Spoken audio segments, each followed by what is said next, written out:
just can't see Salah doing that. He's too driven. He's too much of a winner.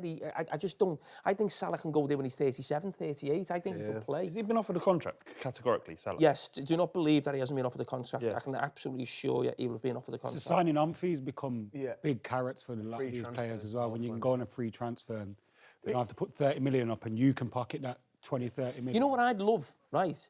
Because I'd love to, we can't, but I'd love to know the details of, like, years ago, things would come out in the press, wouldn't they? You know, if there was like a bit of the club would feed something, well, he wants this much or something, and then the fans would always go, how much, you know, I'd love to know, and then we could almost go, well, Mo Salah's right, he should be given a 2 years, or you can go, is he taking the piss?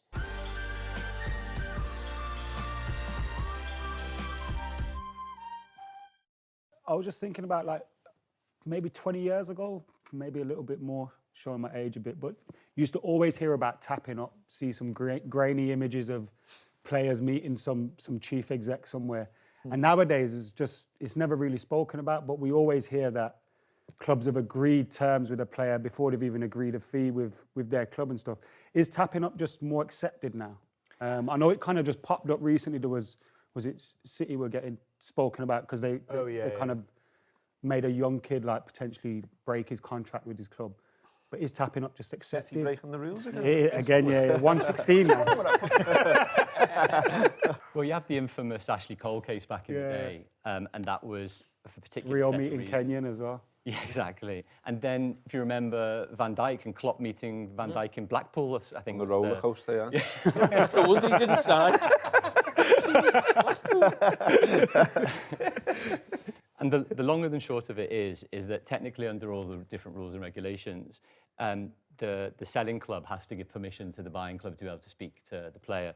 Now, a lot of the time it can actually happen that the selling club can give permission before they've agreed the fee. It doesn't necessarily need to be that way. There are obviously times where maybe selling clubs aren't aware that personal terms and others are being discussed. Ultimately, it only usually comes out into the press when the selling club and the buying club can't agree what that amount will be. And then the selling club will go, you've been tapping up our player. And that's usually done as leverage in order to obviously then increase the transfer fee, because then they would possibly make a complaint to the EFL or the Premier League accordingly. So I don't see it in truth, because if I was the lawyer, I'd say, don't do it because you're breaking the rules. It happens, sorry. Go for it. It happens, tapping up happens all the time. Did you ever get tapped up? No, never. I never. Never.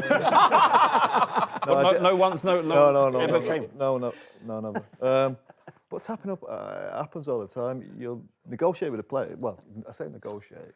The manager, I'm pretty sure, Sir Alex would have done it. I'm pretty sure he would have done.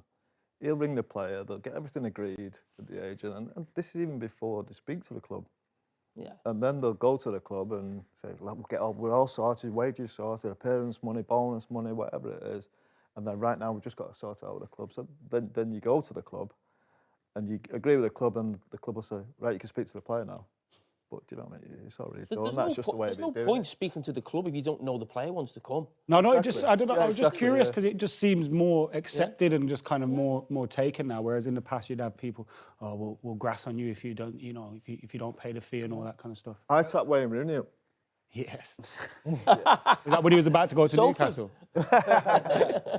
No, I did get asked to make a phone call to him at his house.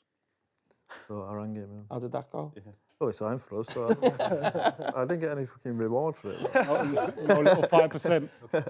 Luke, Yeah. you want to ask? You've probably got a lot of questions for Daniel. 115. The first one is the Haaland deal, because like everyone was kind of, I think everyone would have expected Haaland to sign a new deal, but it's nearly 10 years. Like, what's going on with that?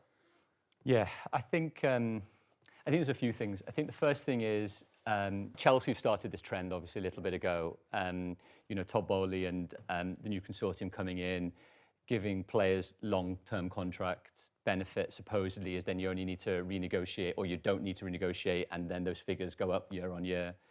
The problem, as Cara talked about previously, was, well, what happens when he does really well? Then the agents ask for a renewal, and then they renew again, and then they renew on even longer term for higher amounts.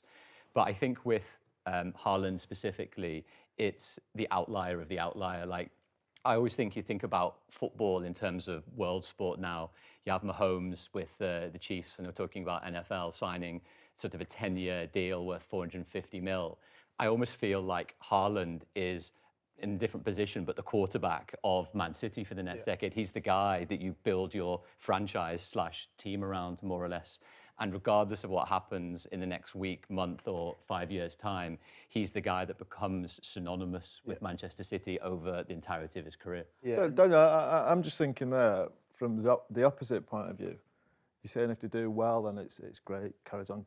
If they do badly, as we've seen, you're stuck with a player on 350, 4, or what is it, £1 million? I don't know what it is.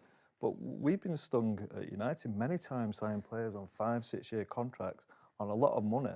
All of a sudden, 2 or 3 years down the line, they become worse players, which seems to happen to a lot of players we sign. And you're stuck with them for another 3 Mudryk at years. Chelsea, with all the problems there, that's a bad one, isn't it? You're still now, you're stuck with them players. You can't get rid of these players. The huge problem is that you're trying to future-proof the upside, but what happens on the downside? And a lot of the time, it can be, and you see it all the time, like loyalty works both ways.